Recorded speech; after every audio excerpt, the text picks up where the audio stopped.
Hello and very good morning to all of you. Welcome to understand UPSC. 25 अक्टूबर का currently का episode है। Previous year questions जो prelims का हमने पॉलिटी का स्टार्ट करा है, आज तीसरा दिन है। फंडामेंटल राइट से क्वेश्चन है। मैंने ऑलरेडी आपको हमारे डेडिकेटेड ग्रुप 2026 का जो है अंडरस्टैंड यूपीएससी का, उस पर बता चुका हूँ। सो लेट अस स्टार्ट। सामने आपके 4 क्वेश्चन है। वीडियो पॉज कीजिए, कमेंट सेक्शन में जाइए एंड लिखिए जो भी आपको समझ आ रहा है। ठीक है, अभी और भी क्वेश्चन आने वाले हैं, तो पहले 4 ये क्वेश्चन है। ठीक है, ओके। सो मैं आगे बढ़ता हूँ, फिर मैं डिस्कस करूंगा one by one. Then these 4 questions, I mean 5th 6th 7th 8th, ये भी आपको अटेम्प्ट करना है। कमेंट सेक्शन में लिखना है। डे 3 पहले ऊपर लिखोगे एंड देन नंबर दोगे। एंड जब मैं इसको एक्सप्लेन कर दूँ ना, तो आप मैच करोगे कितने आपके करेक्ट हुए। जैसे बहुत सारे बच्चों ने कल किया एंड मुझे बहुत खुशी हुई। ठीक है, एक कंसिस्टेंसी बनेगी, एक आदत आपको होगी। ये 4 क्वेश्चंस हैं। Then we will go to another 2 questions. 9th and 10th आपके सामने है, इसको भी अटेम्प्ट करना है जो भी समझ आ रहा है। फाइन। And last 2 questions. ठीक है, आई होप आप लोग इसको कर रहे हो, वीडियो पॉज करके कर रहे हो। स्टार्ट करते हैं पहले क्वेश्चन से। सामने है, ठीक है, वीडियो पॉज कर लेना। अब मैं एक्सप्लेन करूंगा इसे। हमारे पास लिमिटेड टाइम होता है ना, तो that's why I am doing this. आप लोग वीडियो पॉज करके अटेम्प्ट कर लो पहले। ठीक है, अटेम्प्ट कर लो सारे क्वेश्चंस। 12 क्वेश्चन है आज फंडामेंटल राइट से।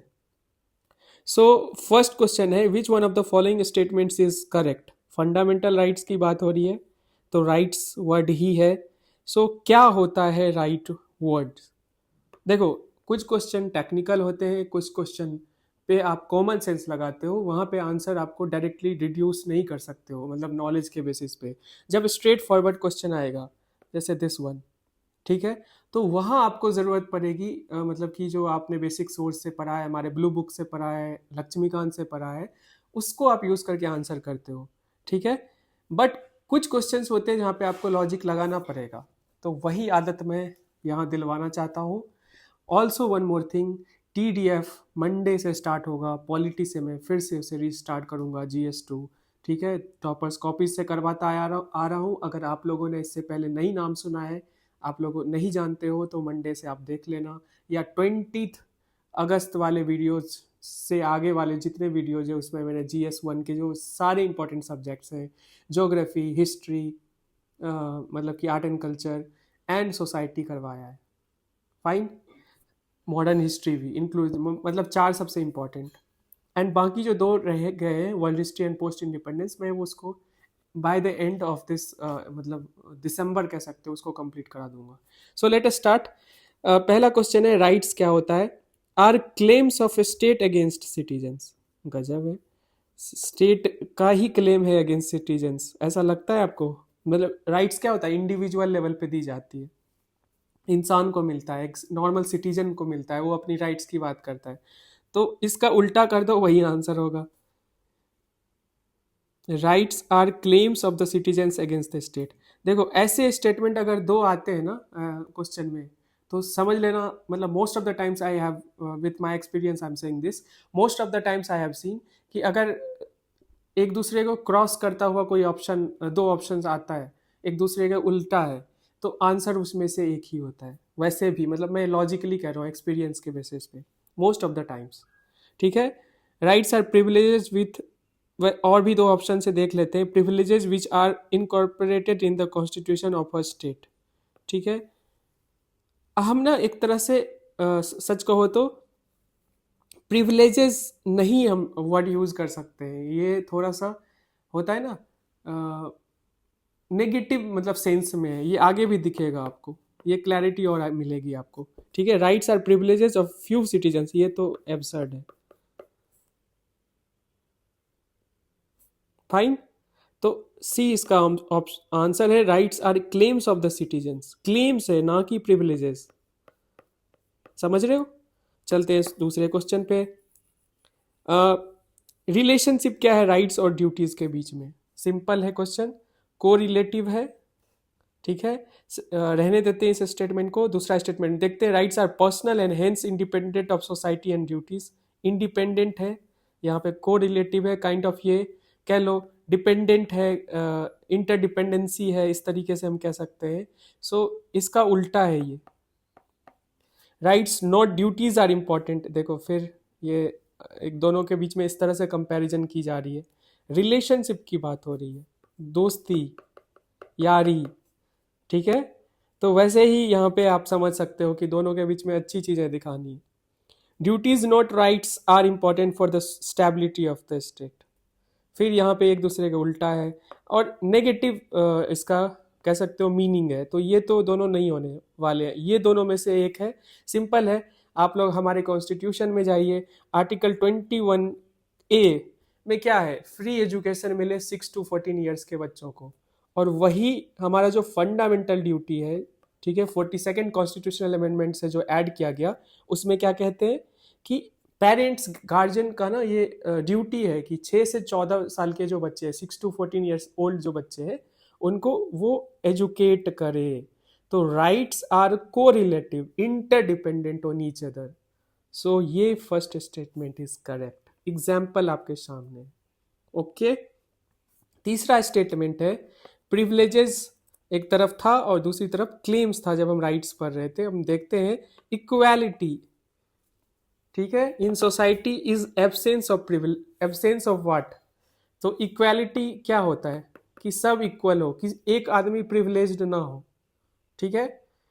तो वो एब्सेंस मतलब वो नहीं होना चाहिए। तो आइडियोलॉजी ये तो मतलब बेकार है। कंपटीशन, ऐसा तो नहीं है कि इक्वालिटी कंपटीशन नहीं प्रमोट करता है। अब दो लोग जो रेस कर रहे हैं उनको इक्वली खड़ा कर दिया गया, ठीक है, इक्वालिटी आ गई, दोनों का स्टार्टिंग पॉइंट एक ही है। तो क्या कंपटीशन नहीं होता है उनके बीच में? होता है obviously.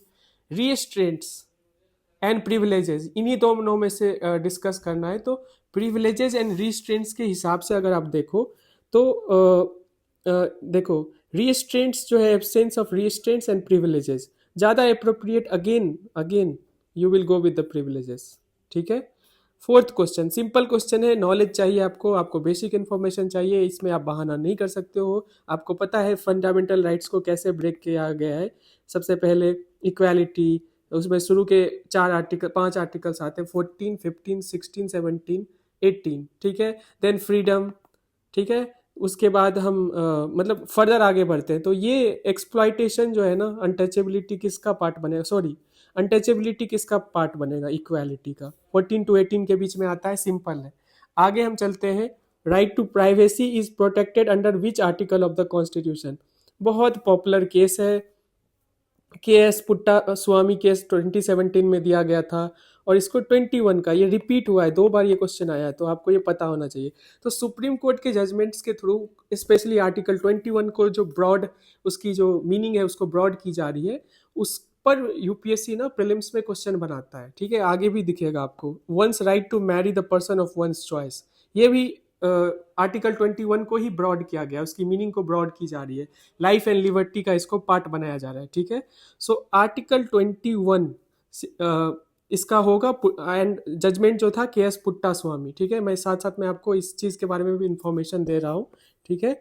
So one's right to marry the person of one's choice, देखो यहाँ पे राइट टू मैरी नहीं है, ध्यान रहे। अब इस हिसाब से जिनकी शादी नहीं हो रही है वो कहेंगे हमें तो आर्टिकल 21 के अंदर शादी करवाओ।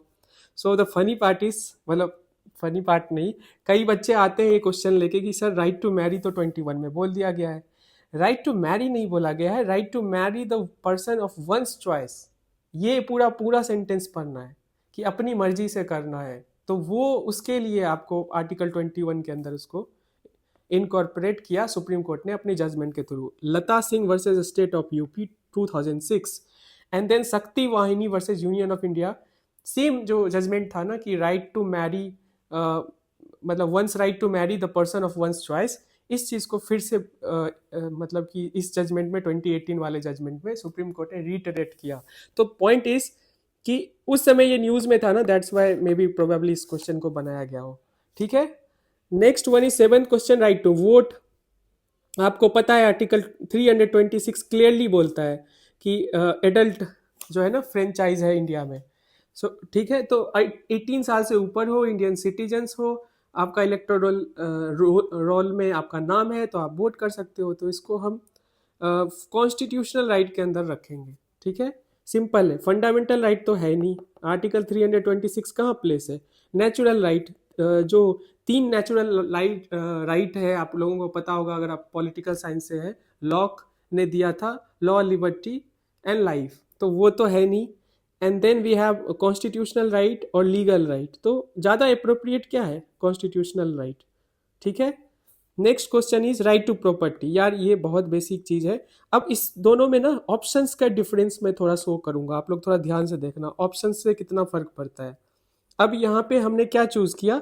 Constitutional right and legal right में से चूज किया। अब आपको पता है पहले right to property was a fundamental right, ठीक है, उसको 301 में डाल दिया गया। 301 बिकेम राइट टू प्रॉपर्टी, ठीक है, फंडामेंटल राइट नहीं रहा। लेकिन क्या ये कॉन्स्टिट्यूशनल राइट है? यस है, जिस तरह से 326 है। बट ऑप्शंस देखिए क्या क्या दिया गया है। Legal right available to citizens only, legal right. अब देखो जो कॉन्स्टिट्यूशनल है वो तो लीगल होगा ही, बट ज़्यादा अप्रोप्रिएट हमें क्या लगा था? कॉन्स्टिट्यूशनल लीगल में हम कॉन्स्टिट्यूशन के साथ जाएंगे, वो सुप्रीम है, ठीक है।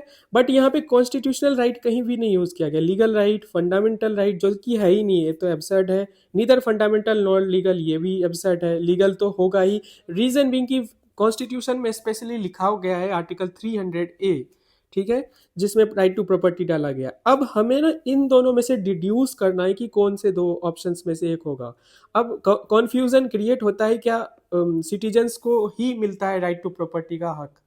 ऐसा नहीं लिखा हुआ है। आपको पता है कि फंडामेंटल राइट्स कौन कौन से हैं? 15, 16, 19, 29 एंड 30। ये बस इंडियन सिटीजन्स के लिए कॉन्स्टिट्यूशन में लिखा गया है, सिटीजन्स वर्ड यूज किया गया है। बाकी जितने भी राइट्स हैं, चाहे वो फंडामेंटल के अंदर आते हैं या नॉन फंडामेंटल राइट्स है कॉन्स्टिट्यूशन का, वहाँ पे सिटीजन्स नहीं यूज किया जाता है। तो इसमें सिटीजन्स यूज नहीं किया गया। सो वी कैन से कि ये औरों के लिए भी, कल को अगर पार्लियामेंट एक लॉ लाती है and वो इस तरह से अलाउ कर देती है कि लोग भी जो नॉन सिटीजन्स हैं इंडिया के, वो भी जो रेसिडेंट्स हैं बस आके दूसरे कंट्री से रह रहे हैं, उनको भी अलाउ कर सकती है। So it is not you know citizens only के लिए नहीं है, नहीं लिखा हुआ है कॉन्स्टिट्यूशन में। एंड लीगल इसलिए यूज किया गया क्योंकि कॉन्स्टिट्यूशनल वर्ड नहीं है एक भी ऑप्शन में। So we went with this thing, ठीक है। सॉरी, बी होगा, legal right available to any person, not only the citizens. 9th question, rule of law. Simple है, रूल ऑफ लॉ जो है मतलब ब्रिटिश कॉन्सेप्ट है, हमारे आर्टिकल 14 में आता है।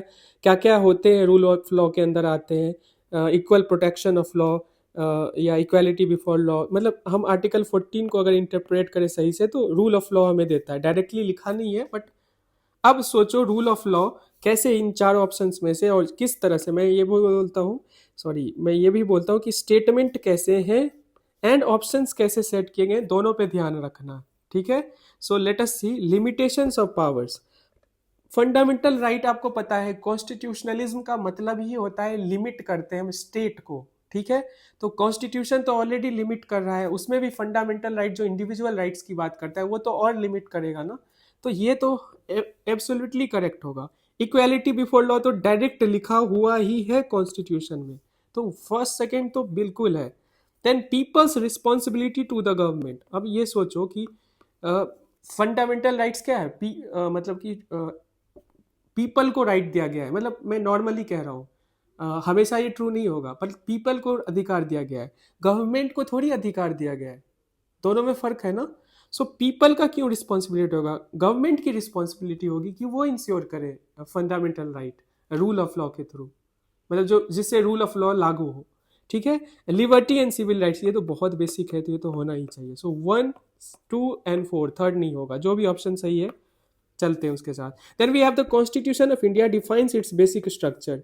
यहाँ बहुत गंदा खेलता है यूपीएससी, जानबूझ के कॉन्स्टिट्यूशन लिख देगा, बच्चे को लगता है कि हाँ ये एग्जिस्ट करता है तो कॉन्स्टिट्यूशन ने ही डाला होगा। नहीं, most of the times constitution इसलिए डाला जाता है कि आपके अंदर कॉन्फ्यूजन क्रिएट किया जाए।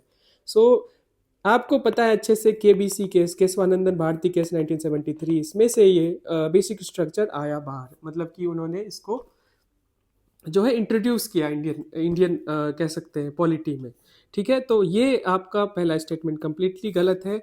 Second statement, India provides for, ये टर्म ना बहुत ज़्यादा ही कंफ्यूजिंग है और यहाँ पे यूपीएससी अपने हिसाब से चीज़ें करती है, मतलब उसको मन होगा तो यस कर देगा और उसको मन होगा नो कर देगा। बहुत ज़्यादा इस क्वेश्चन पे डिबेट हुआ था, मुझे अच्छे से याद है।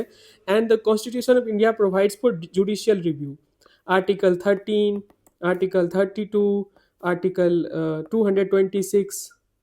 आई मीन यहाँ से इनडायरेक्टली तो ये है, इसमें कोई डाउट नहीं है, बट इम्प्लिसिट नहीं है ना। तो प्रोवाइड्स फॉर का क्या मतलब होता है कि फ्यूचर में या आप के पास पॉसिबिलिटी है कि आप इसको कर सकते हो। मेरे हिसाब से ये स्टेटमेंट करेक्ट है, but as far as I remember official answer key के हिसाब से जो यूपीएससी ने तय किया है, क्योंकि देखो क्या है, एम्बिगुअस है ना स्टेटमेंट की, मतलब मन करेगा तो कर देंगे, नहीं मन करेगा तो नहीं करेंगे। तो एक्सप्लिसिटली तो लिखा नहीं है, यूपीएससी ने बोला इसका आंसर, मुझे जितना याद है कि दोनों गलत है। तो सो बट मेरे हिसाब से प्रोवाइड्स फॉर जो है ना वो जिस तरह से मुझे याद आता है 13, 32 एंड 226, तो उस हिसाब से तो ये करेक्ट होना चाहिए, बट ऑफिशियल आंसर की के हिसाब से जाएंगे।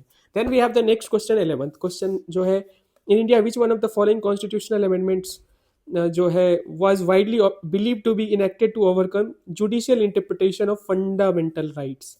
ठीक है, स्पेशली इस फंडामेंटल राइट्स को लेकर जो है ना एक कॉन्स्टिट्यूशनल अमेंडमेंट लाया गया था, जिसमें जुडिशियल इंटरप्रिटेशन जो है ना उस चीज को ओवरकम करने के लिए। अब देखो 44th constitutional amendment, 86 constitutional amendment, 44th constitutional amendment इसलिए किया गया, मोस्ट ऑफ द थिंग्स जो 42nd कॉन्स्टिट्यूशनल अमेंडमेंट में जनता गवर्नमेंट ने 1978 के अराउंड लाया था, तो इसका यही पर्पस था कि जो democratic rights 44th constitutional amendment में खत्म कर दिए, मतलब मैक्सिमम जो है उसको कर्टेल करने की कोशिश की गई थी, उसको उसके लिए 44th कॉन्स्टिट्यूशनल अमेंडमेंट आया था। तो ये ऑप्शन तो वैसे भी नहीं होना। ठीक है, then 86 constitutional amendment was a progressive, I mean Atal Bihari Vajpayee ने इसको लाया था इन एजुकेशन, खास करके आर्टिकल 21A, 45। ठीक है, एंड देन जो हमारी फंडामेंटल ड्यूटी है उसको भी अमेंड की गई थी। तो ये तो है ही नहीं, इसका कोई मतलब नहीं, प्रोग्रेसिव है। देन फर्स्ट एंड 42nd में डाउट है मैक्सिमम बच्चों को, और तब भी था आज भी था। अगेन यूपीएससी का जिस पे मन होगा उसके साथ वो जाती है, यहीं पे है थोड़ी ओपेसिटी। रीजन बिंग की 42nd अमेंडमेंट भी मैं मानता हूँ कि जुडिशियल इंटरप्रिटेशन के लिए ही, उसी को ओवरकम करने के लिए एंड ऑल्सो एग्जीक्यूटिव की पावर्स बढ़ाने के लिए लाया गया था इंदिरा गांधी गवर्नमेंट ने। And then first constitutional amendment भी लाया गया था नेहरू के द्वारा। सो ये दोनों कॉन्स्टिट्यूशनल अमेंडमेंट जो है ना, इनमें से दोनों में से कोई भी आंसर हो सकता है। आई थिंक यूपीएससी के हिसाब से ए है, सो आप हमें भी ये मानना पड़ेगा, the answer is A only. ठीक है, so next question is the second last, मतलब question of the day is mandamus. आपको पता है मेंडमस का क्या मतलब होता है? कि सिंपल मतलब है कि command issued by the court to a public official asking him to perform his official duties.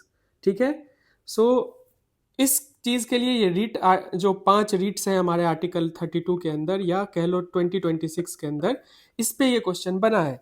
ठीक है, तो आपको स्टेटमेंट पढ़ना है और देखो ऑप्शन कैसे सेट किए गए हैं, इस पे भी ध्यान रखना है। दो में से एक गलत है या तीनों सही है, इस तरह से हमें जाना है। So let us see, Mandamus will not lie against a private organization unless it's entrusted with a public duty। तो हम जहाँ तक जानते हैं, हमारी बेसिक नॉलेज जहाँ तक है, तो पब्लिक जो ऑफिस होल्डर है ना उसके लिए मेंडमस आता है। ठीक है, तो ये तो will not lie sorry, lie against a private organisation. ठीक है, unless it's interested with a public duty. So ये स्टेटमेंट सही है। Mendamus will not lie against a company even though it may be a government company। सो ये थोड़ा सा इसको हम देखेंगे, सेकेंड स्टेटमेंट को। थर्ड को देख लेते हैं, any public minded person can be a petitioner to move the court to obtain a writ of quo warranto. ये तो बिल्कुल सही है। आउट ऑफ जितने भी रिट्स हैं यहाँ पे आप जो है ना क्वा वारंटो ही है जिसको आप यूज कर सकते हो। ठीक है, issued by the court to inquiry into the legality of claim of a person to a public office। ठीक है, सो आई मीन आई होप आपको समझ आया हो कि ये स्टेटमेंट बिल्कुल सही है। अब हमें पता है 1 3 सही है, 2 पे डाउट है। तो इसमें मैक्सिमम बच्चे ना तीनों के साथ जाते, नहीं सॉरी 1 3 के साथ जाते। But if I am not wrong, इसका आंसर डी है यूपीएससी के ऑफिशियल आंसर की से। आप लोग चेक कर लेना कि तीनों को सही बताया यूपीएससी ने अपने आंसर की में। बट एक एग्जाम हॉल में हमारे एग्जिस्टिंग जो हमारे हमने बुक जो हमारे बेसिक बुक से जो हमारी नॉलेज हुई है उसके हिसाब से मेंडेमस जो है ना वो हम सही मान लेते हैं इसको। Will not lie against a, sorry इसको गलत मानते हैं कंपनी, इवन दो हमने यही सोचा है कि गवर्नमेंट कंपनी कोई भी होगी उसके अगेंस्ट अमेंडमस लागू हो सकता है। बट सुप्रीम कोर्ट ना इसका अपने जजमेंट के थ्रू इसको इवॉल्व करता आ रहा है। तो इस स्टेटमेंट को आई थिंक यूपीएससी ने सही माना है, बट हमारे एग्जिस्टिंग बुक में हम इसे गलत मानते हैं अपने मतलब बेसिक नॉलेज से। ठीक है। सो आप लोग एक बार ऑफिशियल आंसर की चेक कर लेना, if I am not wrong इसका आंसर डी है। Okay fine. सो चलते हैं हम आज आगे हमारे आर्टिकल्स पे। आज बहुत मुश्किल हो रहा था मुझे ना इतने कम आर्टिकल्स, इंपॉर्टेंट आर्टिकल्स को कहने के लिए तो मैं इससे 7 8 निकाल दूं, बट वो रेलिवेंट है, वो ये इंपॉर्टेंट है। तो 5 आर्टिकल्स मैंने सेलेक्ट किए हैं, उसमें सेकेंड आर्टिकल सबसे इंपॉर्टेंट है, इसको हम देखेंगे। आरबीआई ने कुछ चेंजेस किए हैं तो ये है। So let us start. ज्ञान भारतम मिशन मतलब कि एक इनिशिएटिव है जो कि हमारी गवर्नमेंट ले रही है। इसको हम देखेंगे डिटेल में। Ministry of culture, then we have RBI ने लिमिट बैंक्स मार्केट एक्सपोजर के लेकर कुछ चेंजेस लाए हैं, हम इसको देखेंगे। टायर 1 कैपिटल, इसको भी समझेंगे। ठीक है। देन जापान की जो नई प्राइम मिनिस्टर बनी है ना, उन्होंने इंडिया को लेकर, क्वाड को लेकर कुछ पॉजिटिव स्टेटमेंट्स दिए, तो उसको हम देखेंगे क्योंकि इंडिया जापान रिलेशनशिप बहुत इंपॉर्टेंट है। देन आईएमएफ का जो एक नया रिपोर्ट आया है उसके बेसिस पे जो पब्लिक डेट है ना वो बढ़ता जा रहा है, एंड उसको कंपेयर किया गया है पोस्ट वर्ल्ड वॉर 1948 के लेवल तक जा रहा है। इतने सालों में ये पहली बार ऐसा हो रहा है, तो इसको भी हम देखेंगे। पब्लिक डेट होता क्या है इसको भी देखेंगे। ठीक है। क्यों होता है, कॉन्सिक्वेंसेस अगर हो गया रीजंस के बाद कॉन्सिक्वेंसेस को भी देखेंगे। एंड देन पॉलिटिकल परिवार, टू बी वेरी ऑनेस्ट ये मेंस का एक डेटा ओरिएंटेड आर्टिकल है जिसको हम यूज कर सकते हैं अपने मेंस आंसर्स के लिए। एक ओवरऑल आपको व्यू मिलेगा कि किस तरह से नेपोटिज्म जिसकी बात की जाती है वो इंडियन पॉलिटिक्स में दिखती है। ठीक है, जो भाई भतीजावाद है। चलते हैं, स्टार्ट करते हैं। पहला आर्टिकल है ज्ञान भारतम मिशन। ठीक है। So Union Culture Ministry will sign MOUs with 20 institutes nationwide under the Gyan Bharatam mission for the conservation, upkeep and digitization of manuscripts। आपको पता होगा मैन्यूस्क्रिप्ट क्या होता है, जो कि लिखा होता है, चाहे वो पत्ते पे हो, पेजेस पे हो, जो हिस्टोरिकली चीज़ें लिखी गई है ना उसको हम मैन्यूस्क्रिप्ट बोलते हैं। तो इसको डिजिटलाइज करने की सोच रही है हमारी गवर्नमेंट। इसी को लेकर हमारे यूनियन बजट में 2025-2026 में इसको अनाउंस किया गया कि ऐसा कुछ मिशन आएगा।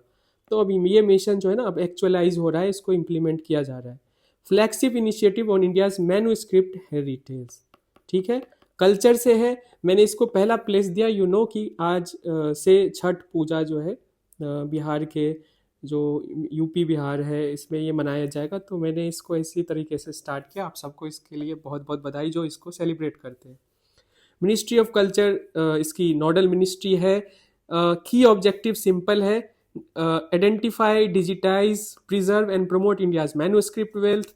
Then create national digital repository, a digital platform to share heritage globally. देखो जो हमारा मैन्यूस्क्रिप्ट है ना उसको ग्लोबल लेवल पे हम ले जाएंगे। कैसे, उसको पहले डिजिटलाइज करेंगे। तो 20 इंस्टीट्यूट के साथ पहले नेशन वाइड जो है ना MOU साइन किया है हमारे मिनिस्ट्री ऑफ कल्चर ने, एंड फिर इसको और भी institute 30 more will do so over next few days. तो धीरे धीरे हम इसको इम्प्लीमेंट करेंगे। अब क्लासिफिकेशन कैसे इंस्टीट्यूट का, एक तो क्लस्टर सेंटर्स, दूसरा इंडिपेंडेंट सेंटर। क्लस्टर सेंटर्स कौन से होंगे, manage on and partner manuscript activities. ठीक है, खुद से मैनेज करेंगे एंड पार्टनर मैन्यूस्क्रिप्ट एक्टिविटीज में। और इंडिपेंडेंट सेंटर्स कौन से होंगे, खुद से मैनेज करेंगे इंडिविजुअल कलेक्शन जो मैन्यूस्क्रिप्ट का है। ये इतना इंपॉर्टेंट नहीं है, हमें समझना था मिशन का पर्सपेक्टिव, ऑब्जेक्टिव क्या है, मिशन किस मिनिस्ट्री ने स्टार्ट किया और बजट में अनाउंसमेंट हुई। तो ये ऐसे स्टेटमेंट यूपीएससी प्रीलिम्स में डालता है।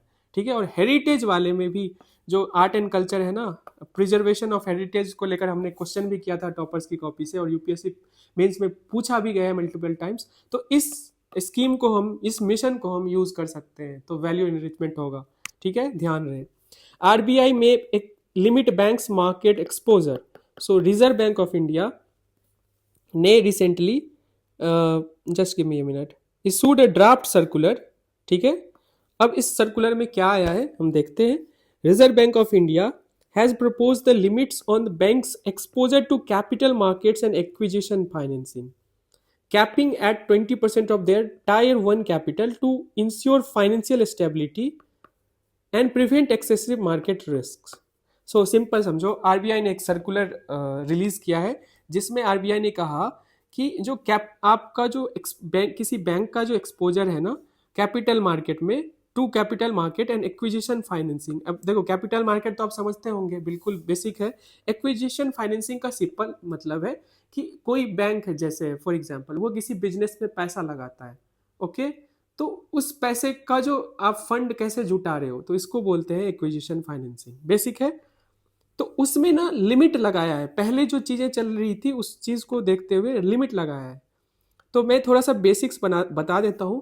पहले क्या लिमिट थी कि जो टोटल डायरेक्ट एक्सपोजर है ना एक बैंक का, किसमें, capital market and acquisition finance में, वो 20% ही था, रिमेंबर। बट 20% बैंक के नेट वर्थ का था।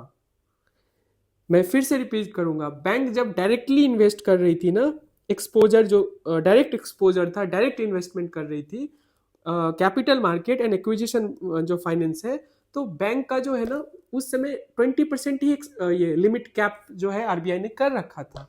But it was on net worth, not tyre 1 capital. अभी क्या चेंज आया इस सर्कुलर में, क्या चेंज आने वाला है कि 20% ऑफ द टायर 1 कैपिटल। अब टायर 1 कैपिटल क्या होता है, बहुत बेसिक है, कि जो कोर कैपिटल बैंक की होती है, जो कि आपके रिस्क को, मतलब कि जैसे लॉसेस है, ठीक है, उसको तुरंत रिकवर, मतलब उसको आप तुरंत मतलब सेटल कर सकते हो। जैसे आप, और उसकी लिक्विडिटी हाईएस्ट होती है, आप उसको तुरंत यूज कर सकते हो। ठीक है, सो इक्विटी हो गई, रिटेन्ड अर्निंग्स हो गई, एटसेट्रा। तो एक बैंक का टायर 1 कैपिटल ये होता है, ठीक है, जो एब्जॉर्ब करे लॉसेस को तुरंत। अब पहले क्या था, नेट वर्थ का 20% जो आपने डायरेक्ट इन्वेस्ट किया, डायरेक्ट एक्सपोजर है इन दोनों चीजों को लेके। अब क्या हो गया, टायर 1 पे 20%। समझ गए, बस इतना चेंज आया है। सेकंड जो है एग्रीगेट कैपिटल मार्केट एक्सपोजर, पहले ये भी 40% ही था, लेकिन वो नेट वर्थ का था। अब क्या हो जाएगा, ये टायर 1 कैपिटल का 40%, वो एक्सीड नहीं करना चाहिए। तो एग्रीगेट मतलब क्या है कि आप डायरेक्टली इन्वेस्ट कर रहे हो, इनडायरेक्टली इन्वेस्ट कर रहे हो कैपिटल मार्केट में, वो 40% टायर 1 कैपिटल से ज्यादा नहीं होना चाहिए। Then we have exposure towards acquisition finance alone not exceed 10%। अब बस एक्विजिशन फाइनेंस की बात हो रही है, अभी मैंने बताया था क्या होता है एक्विजिशन फाइनेंस, वो 10% से ज़्यादा नहीं होनी चाहिए। यही 3-4 चेंजेस हैं जो आरबीआई ला रही है। मैंने बहुत अच्छे से कोशिश किया समझाने का, आई होप आप लोगों को समझ आया हो। थोड़ा सा ये भी बता देता हूँ, बैंक्स में finance up to 70% of deals value with while the acquiring company must fund at least 30%। ठीक है, जो एक्वायर कर रही है कंपनी उसकी 30% मतलब फंड होना चाहिए एटलीस्ट, और बैंक का उसमें 70% डील वैल्यू होना चाहिए। ठीक है, ये 3 सबसे इंपॉर्टेंट था जो आपको देखना था। टायर 1 कैपिटल जो है वो कोर कैपिटल ऑफ बैंक होता है, जिसको आप तुरंत यूज कर पाओ, जिसकी लिक्विडिटी हाईएस्ट होती है, सो दैट आप अपनी जो लॉसेस है उसको एब्जॉर्ब कर पाओ। एम सिंपल है, ensure banks maintain prudent exposure to risky assets while supporting mergers and acquisition.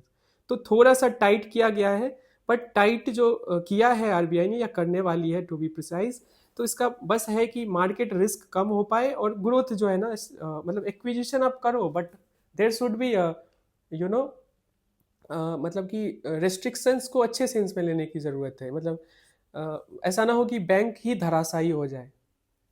Okay, समझ आ गया? चलते हैं नेक्स्ट आर्टिकल पे। जो जापान की नई प्राइम मिनिस्टर बनी है, she is the first prime minister of Japan, आप इसको यूज़ कर सकते हो एग्जाम्पल में, ठीक है। सेनाई टकाइची, जो भी इनका नाम है प्रोनाउंसिएशन देख लेना, ठीक है, टकाइची। सो उन्होंने अपनी फर्स्ट ये प्राइम मिनिस्टर बनने के बाद फर्स्ट जो उन्होंने अपने पार्लियामेंट में जो स्पीच दिया है उसमें बहुत सारी चीज़ें निकल के आई, ये इंपॉर्टेंट है हमारे लिए। So just I want to show, so Japan's new prime minister announced that Japan will increase defense spending 2% of its GDP by March 2026, ठीक है। तो जापान की जो प्राइम मिनिस्टर है उन्होंने बोला कि 2% ज़्यादा वो विल इंक्रीज डिफेंस स्पेंडिंग 2%। बहुत सारे रीजन है जापान का, जो लोकेशन अगर आप देखो ना, एक तो चाइना है, ठीक है, नॉर्थ कोरिया है, ठीक है, एंड रशिया है। ये 3 कंट्रीज हैं जिसे जापान एक तरह से ट्रेडिशनली एडवर्सरी मानता है। Also US has been a net security provider for Japan for over the years, मतलब अगर देखो तो खास करके कोल्ड वॉर एरा में।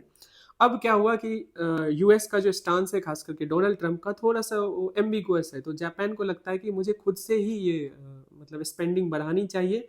खास करके वर्ल्ड वॉर 2 के बाद उसने अपने स्पेंडिंग पे रोक लगाया था, ठीक है, कि हम डिफेंस में कम करेंगे, क्योंकि उनकी जो आर्मी थी उनकी एट्रोसिटीज़ आप लोगों को पता ही होगी, ठीक है। वर्ल्ड वॉर में वो भी हिटलर के साथ थे, हिटलर एंड मुसोलिनी।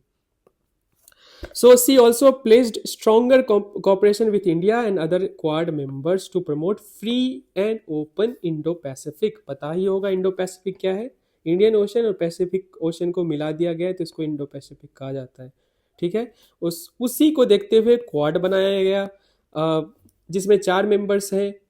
सिंजो आबे इसके मतलब उनकी ब्रेन चाइल्ड थी, और 2007 में ही कॉन्सेप्ट आया। 4 मेंबर्स कौन से हैं?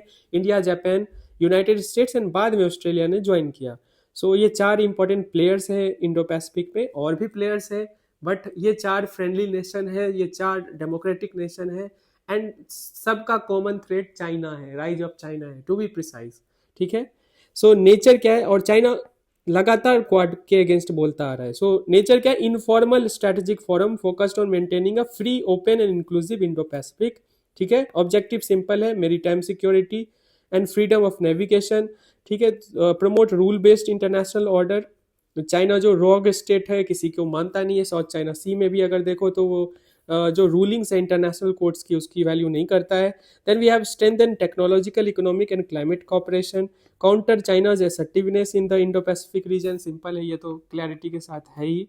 एंड मैकेनिज्म क्या है, रेगुलर समिट्स होते हैं जो नहीं होने वाले अभी, मतलब ट्रंप और इंडिया के बीच में जो चीज़ें हुई हैं। ज्वाइंट नेवल एक्सरसाइजेज होती है मालाबार के बारे में आपको पता होगा। And working groups on tech, climate and health, ठीक है। तो इनफॉर्मल है, मतलब इनफॉर्मल का सिंपल मतलब होता है कि इनके पास हेडक्वार्टर नहीं है अभी, ठीक है। रेगुलर मीटिंग्स होंगी नहीं होंगी इसको लेकर क्लैरिटी नहीं रहती, बट है ही इम्पॉर्टेंट। खास करके अगर देखो तो लास्ट 8-10 ईयर्स में बहुत इंपॉर्टेंट बन गया है क्वाड, ठीक है। सो बेसिक्स आपकी रिवीजन हो गई होगी, आप इसको प्रीलिम्स के लिए भी और मेंस के लिए दोनों के तौर पे देख सकते हैं। देन वी हैव एक रिपोर्ट आया है आईएमएफ का, जिसको हम फिजिकल मॉनिटर रिपोर्ट, आपको पता ही होगा, आईएमएफ इसको रिलीज करती है। क्या है इसमें प्रोजेक्शन, ग्लोबल पब्लिक डेट जो है ना एक्सीड करेगा 100% ऑफ जीडीपी बाय 2029, और ये रीच करेगा it's highest level since 1948। Okay, so public debt क्या होता है, टोटल बोरोइंग्स बाय गवर्नमेंट। अब गवर्नमेंट क्या है ना कि लोगों के लिए काम करती है, तो उनको उसके लिए पैसे चाहिए, तो एक तो वो पैसे जुटाती है डिफरेंट फॉर्म्स में, टैक्सेस के थ्रू में, नॉन टैक्सेस रेवेन्यूज। बाकी जो पैसे होते हैं ना उनके पास, वो उनको उठाना पड़ता है, वो अपने डोमेस्टिकली और या इंटरनेशनली मल्टीलैटरल इंस्टीट्यूशन से।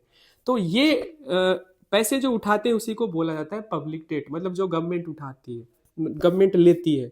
तो total borrowing by government, central या state, to cover fiscal deficit, ठीक है। जितना आप खर्चा कर रहे हो, जितना आप स्पेंड कर रहे हो, और जितनी आपकी अर्निंग है, तो इसी के बीच के डिफरेंस को हम बोलते हैं पब्लिक डेट, जब ये गवर्नमेंट के लिए, ठीक है। रीजंस क्या है राइजिंग पब्लिक डेट का, तो हायर स्पेंडिंग ऑन डिफेंस, आपको पता है अभी हमने जापान का ही एग्जांपल लिया। क्लाइमेट चेंज एडेप्टेशन, खास करके यूरोपियन कंट्रीज में देखो तो इसको लेकर स्पेंडिंग बढ़ी है। Then AI and disruptive technologies को भी देखो तो इस पे भी इन्वेस्टमेंट बढ़ा है। Welfare and social safety nets, and एक फ्री वीज भी जोड़ दिया जाए इसमें।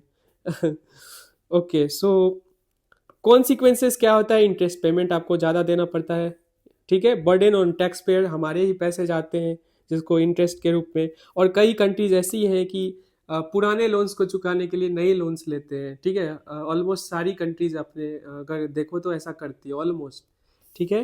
Reduced physical space, less money for welfare and investment, इसकी वजह से ऐसा भी होता है, ठीक है। हायर, अब जैसे डिफेंस पे अगर आप ज़्यादा खर्चा करते हो, पाकिस्तान ऐसा करती है, तो पाकिस्तान तो बहुत अच्छा एग्जाम्पल है सेकंड पॉइंट को सब्सटेंशिएट करने के लिए। Higher borrowing cost due to rising global interest rates, and then we have greater vulnerability to economic shocks. Basic चीज़ें हैं, आपको समझ आ गया होगा, बस आपको ये देखना है डेटा, ठीक है। 100% जो है फिजिकल मॉनिटर रिपोर्ट के according global public debt is projected to rise above 100% of GDP by 2029, ठीक है। वैसे ये कंपैरिजन को भी आप यूज कर सकते हो अगर करना चाहो तो। So next is persistence of political परिवार्स, एक आर्टिकल है इंडियन एक्सप्रेस के एक्सप्लेन्ड में।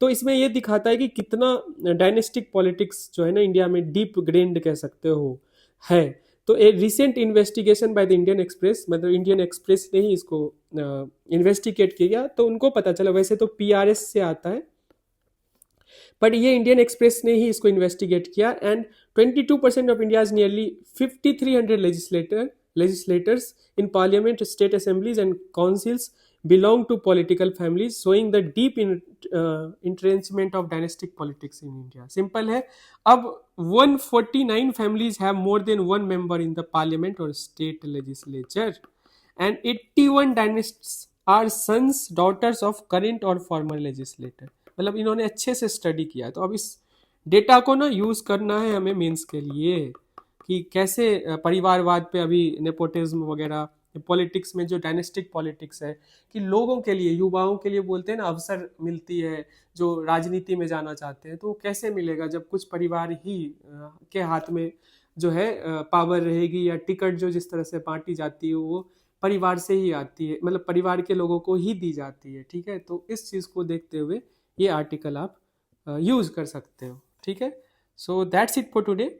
मतलब कि बहुत कम आर्टिकल्स थे आज, रीजन बीइंग कि मुझे दिखे नहीं, मैंने दोनों न्यूज़पेपर कवर किया है, तो जो सबसे इम्पोर्टेंट लगे उसी को मैंने कवर किया है। सो मिलते हैं हम, वीडियो आप बिल्कुल लाइक कर दीजिएगा, एंड मंडे से हम स्टार्ट करेंगे टीडीएफ प्लस हमारा जो पीवाईक्यू सीरीज है, 4th डे होगा मंडे को, और जो इम्पोर्टेंट करंट अफेयर्स है वो तो कवर करेंगे, ठीक है। थैंक यू सो मच, मिलते हैं मंडे को, bye, take care and happy Chhath Puja to those who are celebrating.